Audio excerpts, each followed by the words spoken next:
Welcome to Chapter 10, your ultimate guide to mastering Class 6 chapters in just a few minutes. This is Chapter 2, Diversity in the Living World, from your Class 6 Curiosity textbook. Have you ever taken a moment to really look around you? If you walk into a park, you might see tiny blades of grass, colourful hibiscus flowers, and massive mango trees. You might hear the unique chirping of different birds, or see a busy line of ants near a tree. This incredible variety of plants and animals found in a region is what we call biodiversity. Today we are going on a virtual nature walk to explore this wonderful variety, learn how to group these living things, and discover how they survive in different homes across our planet. Let's get started. Imagine you are joining Madam Suleika's class on a nature walk. They have two special guests, Dr. Raghu, a scientist, and Maniram Chacha, an expert who can mimic bird calls perfectly. What should you do on a nature walk? Dr. Raghu says the goal is to experience beauty and variety. He reminds us to notice the smells in the park, and most importantly, to respect all living creatures by observing them without disturbing them. Maniram Chacha adds that we should listen carefully because every bird has its own unique chirp. That's diversity in action. In a single park, you might find grass, bushes, and trees. You'll see butterflies moving between flowers and monkeys jumping through branches. By recording these observations in a notebook, you start thinking like a scientist. With so many plants around, how do we make sense of them? We use grouping. This means arranging things based on similarities and differences. Based on their height, type of stem, and where their branches start, we can group plants into three main types. Herbs. These are small plants with soft green and tender stems. A great example is the tomato plant. Shrubs. These are medium-sized plants. They have hard, woody stems, but they aren't very thick. Their branches start very close to the ground. Think of a beautiful rose or hibiscus plant. Trees. These are the giants. They are tall with hard, thick brown and woody stems called trunks. Their branches start much higher up on the stem, away from the ground. The mango tree is a classic example. There are also plants with weak stems that need support to climb called climbers, and those that crawl along the ground called creepers. Did you know that leaves and roots have a secret connection? Let's look at venation, the pattern of veins on a leaf.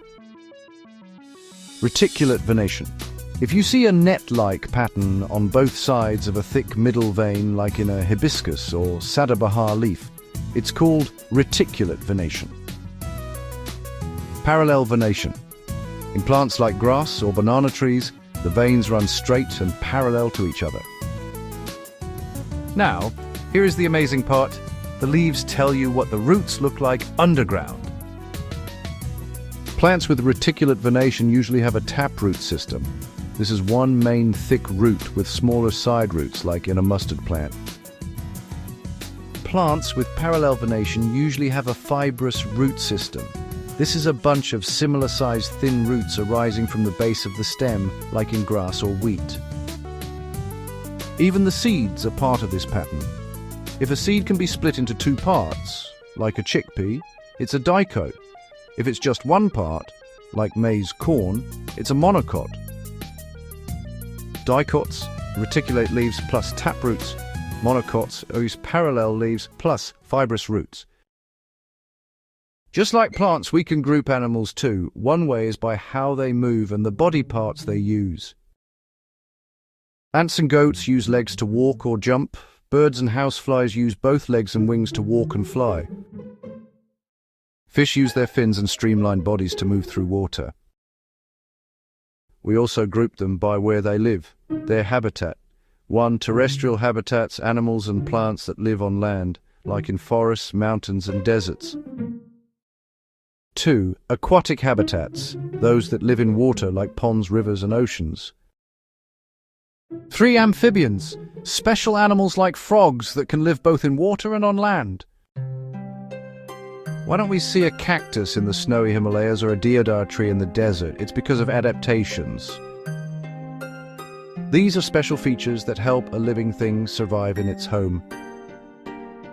Take the camel in the hot desert. It has long legs and wide hooves to walk on sand without sinking. It stores food in its hump, doesn't sweat much, and excretes very little water, so it can survive for days without a drink. In the mountains, things are different. Deodar trees are conical with sloping branches. Why? So that heavy snow can slide off easily without breaking the branches. Even rhododendron plants adapt. In some places they are short with small leaves to survive heavy winds. Every member of a region's biodiversity has a role. Trees provide shelter, and animals help spread seeds after eating fruit. They all depend on each other.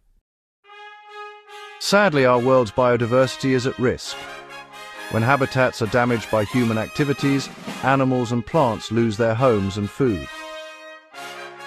This is why the population of the Bengal tiger and the great Indian bustard has declined. But there is hope. India has many success stories. Common people led the Save Silent Valley movement to protect a beautiful forest in Kerala from a dam. Great Indian scientists like Janaki Ammal, who documented India's plants, and Salim Ali, the birdman of India, worked tirelessly to preserve our natural wealth. We also have sacred groves, patches of forest protected by local communities where no one is allowed to cut trees or harm animals. These are community-protected treasures of biodiversity. So, what have we learned today? We've discovered that our world is a giant interconnected web of life. From the tiny ant using its 6 legs to the massive whale in the ocean, every living thing is unique and perfectly adapted to its home. We must protect this biodiversity to ensure our planet stays full of life. Next time you are outside, look at a leaf or listen to a bird. You are looking at a masterpiece of nature. Keep exploring, keep questioning, and keep learning. This video is part of our comprehensive Class 6 Science Curiosity playlist, so make sure to check out the full series for more exciting lessons. Don't forget to like this video, share it with your friends, and subscribe to Chapter in 10 for more exciting lessons. See you next time!